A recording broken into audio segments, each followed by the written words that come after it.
기도하겠습니다. 하나님 감사합니다. 오늘도 귀한 말씀을 통해 우리를 인도해 주심을 감사드립니다. 더욱더 깊은 말씀을 통해서 주님을 더욱더 깊이 알아가는 귀한 시간 되게 하여 주시옵소서. 예수님 이름으로 기도드리옵나이다. 아멘. 네, 반갑습니다. 오늘은 마가복음 3장의 후반부의 말씀을 함께 나누겠습니다. 예수님께서 행사하시는 시작하신 이 사역들은 어떻게 보면 당시 시대에 굉장히 혁명적인 일들이었다고 할 수 있습니다.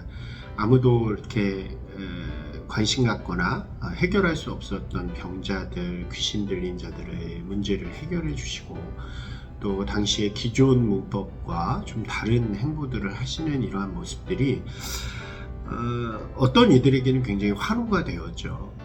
자신들의 문제를 해결해 주는, 줄 수 있는 분으로 환호가 되고 쫓아다니기도 했지만, 반대로 그러한 모습 때문에 예수님에 대해서 반대하고 또 예수님의 그러한 행보를 받아들이지 못하는 그런 사람들도 많이 있었다고 할 수 있습니다. 그 대표적인 사람들이 그 당시에 기득권을 가진 종교 지도자들과 같은 사람들이었죠. 그들은 많은 권한을 갖고 있었고 자신들의 의의를 내세우면서 많은 이익들을, 또 많은 권력들을 가지고 휘두르던 그런 사람들이었습니다. 그러한 이들에게 지금의 이러한 제도를 위협하는 예수님은 굉장히 위협적이었다고 할 수 있고, 그렇기 때문에 어떻게 해서든지 예수님의 이러한 것들을 좀 막고 또 예수님을 방해하는 그런 일들을 하게 되는 것이죠. 그래서 예수님께서 이 갈릴리 지역에 가버나움에 있을 때에 귀신 들린 자들을 내쫓고 하실 때에 예루살렘으로부터 종교 지도자들이 오게 됩니다. 이 서기관들이라고 하는 이제 율법학자들, 당시에 율법을 가르치고 하던 사람들이 와서 사람들을 선동하는 거죠. 예수님을 비난하면서 예수님께서 이렇게 귀신을 내어 쫓는 것은 더 큰 귀신, 이게 바알세불이라고 하는 사탄의 다른 이름이기도 하고 귀신들의 왕이라고도 부르는 바알세불의 힘을 빌어서 그 앞잡이로 다른 귀신들을 내어 쫓는 일을 하는 것이다. 그러니까 저 사람은 귀신 들린 사람이지, 더 큰 귀신이 있는 사람이지 어떤 하나님의 능력을 행하는 사람이 아니다 라고 이야기를 하게 되는 것입니다. 예수님께서는 그러한 것에 대해서 강하게 변론을 하시죠. 예수님의 말씀은 이런 것이었어요. 사탄이 어떻게 사탄을 내어 쫓느냐. 사탄과 사탄이 서로 다투면 그 사탄의 나라는 망하지 않겠느냐. 가정에서 분란이 일어나서 다투면 가정이 무너지고, 나라에서 서로 싸우면 그 나라가 무너지는 것처럼 사탄과 사탄이 싸우면 사탄의 나라가 무너질 텐데 사탄이 무슨 그러한 일을 하겠느냐.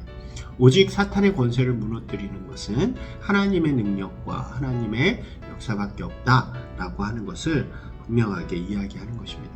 그리고 예수님께서 바로 행하시는 일이 이러한 일을 이 땅 가운데서 이루어 가시는 것이라는 거죠. 그러면 이것은 굉장히 중요한 말씀이라고 할 수 있습니다. 예수님께서는 그들에게 이렇게 말씀하세요. 사람이 행하는 모든 죄는 다 용서받을 수 있지만, 어떤 것이든지, 하지만 성령을 모욕하는 죄는 결코 용서받지 못한다 라고 이야기합니다. 이것도 우리가 잘 이해해 본다면, 이 앞에 내용 속에서 우리가 이해를 해 본다면 그런 거죠.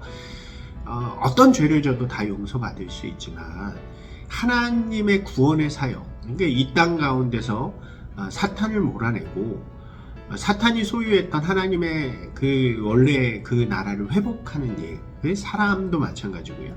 세상을 회복하는 일을 방해하는, 그것을 거부하고 방해하는 일은 성령을 방해하는 것이고 하나님을 방해하는 것이기 때문에 결코 용서받을 수 없다는 것입니다.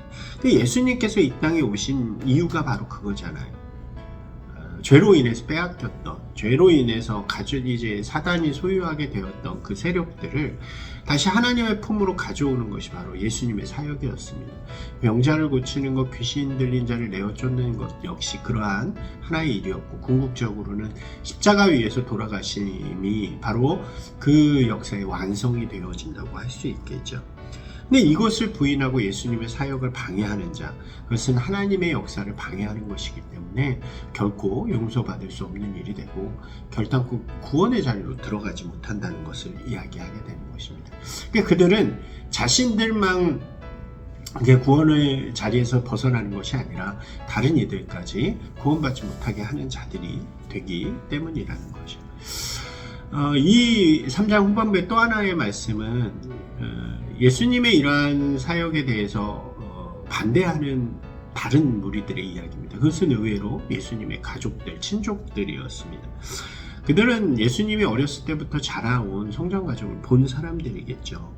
근데 갑자기 예수님께서 이 시대 속에서 혁명적인 일을 하는 것은 그들에게도 어쩌면 좀 위협적이었을 것이라고 생각이 되어집니다. 당시 이제 세력들과 대항하는 일이었기 때문에 예수님의 그러한 일들이 자신들에게도 위해가 될 수 있다고 생각했을 것입니다. 그래서 어떻게든 예수님을 잡아서 멈추고자 하는 것이 그들의 마음이었죠. 예수님을 찾아온 그들에게 예수님은 그들을 만나주시지 않으면서 제자들에게 이렇게 말씀하시는 거예요. 이제 내 가족은 하나님의 뜻을 행하는 사람이다. 하나님의 나라를 이루어가는 사람이 나의 형제고 자매이고 내 가족이다. 이 말씀을 전하게 되는 것입니다. 이것도 굉장히 의미 있는 말씀이에요. 이 두 내용들은 예수님께서 이 땅 가운데서 이루시는 일들이 어떤 것인가를 분명하게 보여주는 것이라고 할 수 있습니다.